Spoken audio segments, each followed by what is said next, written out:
PT Berdikari Pondasi Perkasa Tbk mencatat kontrak baru senilai 336 miliar rupiah hingga paruh pertama tahun ini. Di mana IHSG hari ini ditutup menguat 1,06% ke level 7.709,41.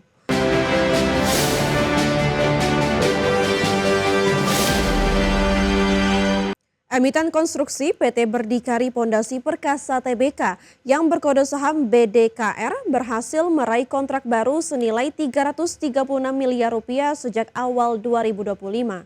Lebih dari 60% perolehan tersebut berasal dari proyek sektor swasta, di mana perseroan optimis langkah strategis yang ditempuh dapat mendukung target kinerja tahunan.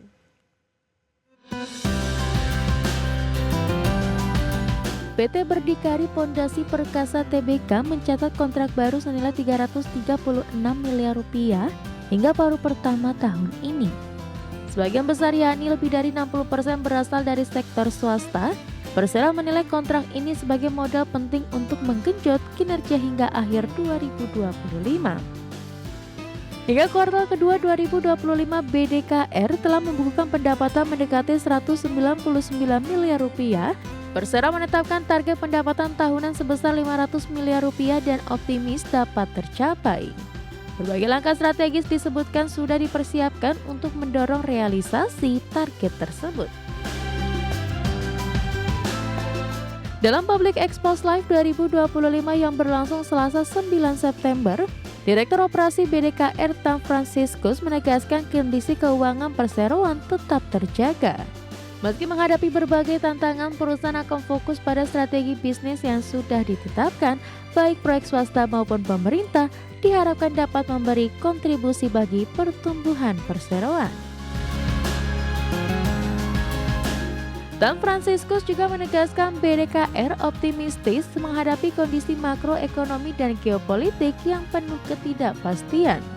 Melalui strategi yang tepat dan diversifikasi proyek, perseroan yakin dapat mencapai target kinerja tahun ini. Optimisme ini sekaligus mempertegas posisi BDKR di sektor konstruksi nasional. Kami menyadari bahwa kondisi ekonomi dan dinamika geopolitikal global saat ini masih menghadirkan ketidakpastian. Hal ini berdampak pada kinerja perseroan sehingga belum sepenuhnya optimal. Namun kami tetap optimis jelang akhir tahun 2025 ini aktivitas bisnis mulai menunjukkan tanda-tanda positif dan kami yakin memasuki tahun 2026 perseroan akan kembali pulih dan bergerak lebih kuat. Sejak didirikan pada tahun 1984, BDKR telah mengerjakan proyek konstruksi menantang di berbagai wilayah Indonesia. Ruang lingkup usaha meliputi pondasi, perbaikan tanah, konstruksi dermaga, pengangkatan berat, hingga penyewaan kren. Pada Maret 2023, perseroan resmi menjadi perusahaan terbuka dan berhasil mengumpulkan dana IPO 141 miliar rupiah dengan harga saham Rp200 per saham. Tim Liputan, IDX Channel. Pemirsa, dari informasi emiten kita beralih ke update IHSG pada penutupan sesi pertama hari ini, di mana IHSG hari ini ditutup menguat 1,06% ke level 7.709,41. Di mana IHSG tadi pagi dibuka di level 7.682 dan sempat menyentuh titik tertinggi di level 7.717. Adapun 424 saham mengalami penguatan, 240 saham mengalami pelemahan, dan 143 saham stagnan atau tidak bergerak. Adapun pemirsa, saham-saham mengalami kenaikan tertinggi atau top gainers antara lain ada BBCA yang mengalami kenaikan 2,66%, BMRI mengalami kenaikan 1,86%, BBRI naik 2,11% dan PANI mengalami kenaikan 7,4%. Sementara untuk top losers atau saham-saham yang mengalami penurunan terdalam ada Antam mengalami penurunan 3,55%, BRMS mengalami penurunan 3,14%, MDKA mengalami penurunan 4,07% dan PSAB mengalami penurunan 6,14%. Sementara untuk pergerakan sektoral pemirsa, infrastruktur dan properti sama-sama mengalami kenaikan di 1,55% dan 1,43%, sementara barang baku mengalami penurunan di 0,75% dan teknologi mengalami penurunan di 0,42%. PT Wijaya Karya Beton Tbk atau WTON mencatat kontrak baru senilai 2,53 triliun rupiah hingga Agustus 2025. Pencapaian ini berasal dari berbagai proyek strategis di sektor infrastruktur, industri, kelistrikan, properti, tambang, dan energi. PT Wijaya Karya Beton Tbk atau WTON mencatat kontrak baru senilai 2,53 triliun rupiah hingga Agustus 2025. Manajemen menyebutkan sektor infrastruktur menjadi penyumbang terbesar dengan porsi lebih dari 51% kontrak baru. Disusul sektor industri sebesar hampir 23%, kelistrikan 13,45%, properti 9,29%, serta tambang dan energi 2,53%.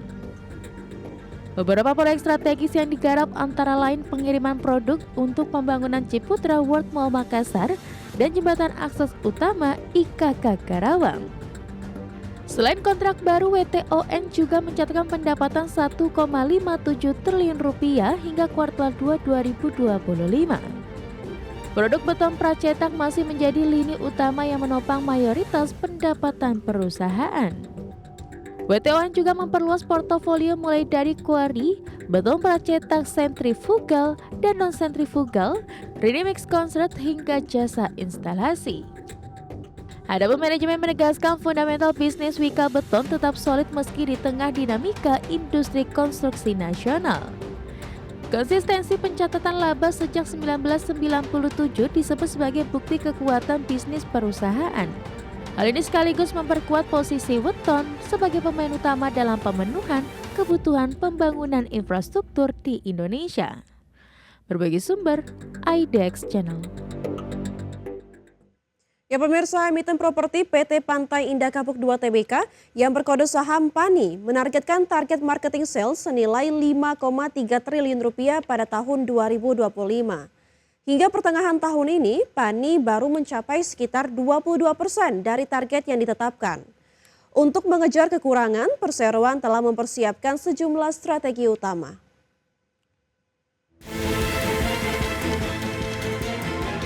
PT Pantai Indah Kapuk 2 Tbk atau emiten dengan kode saham PANI di bawah naungan Grup Sugianto Kusuma alias Aguan menargetkan pendapatan prapenjualan 5,3 triliun rupiah pada 2025.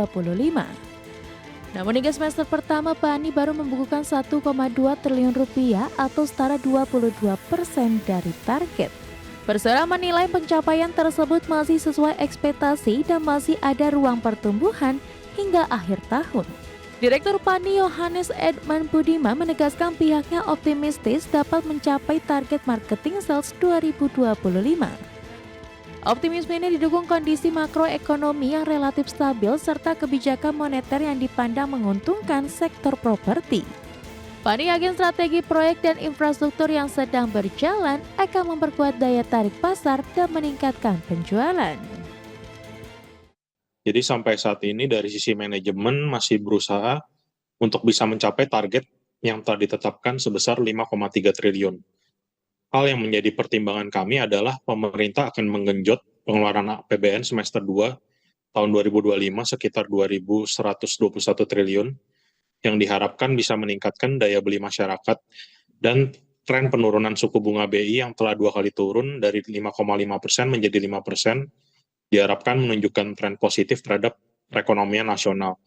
Sehingga cost of funding akan ditarik turun dan sebagian besar pembiayaan bidang properti juga turun, terutama pembelian rumah dan ruko.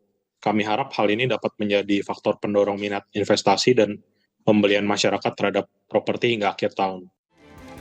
Untuk mengejar target, PANI fokus pada percepatan pengembangan sejumlah proyek ikonik dan infrastruktur strategis. Salah satu proyek unggulan yang menjadi prioritas adalah Nusantara International Convention and Exhibition atau NICE di kawasan PIK 2.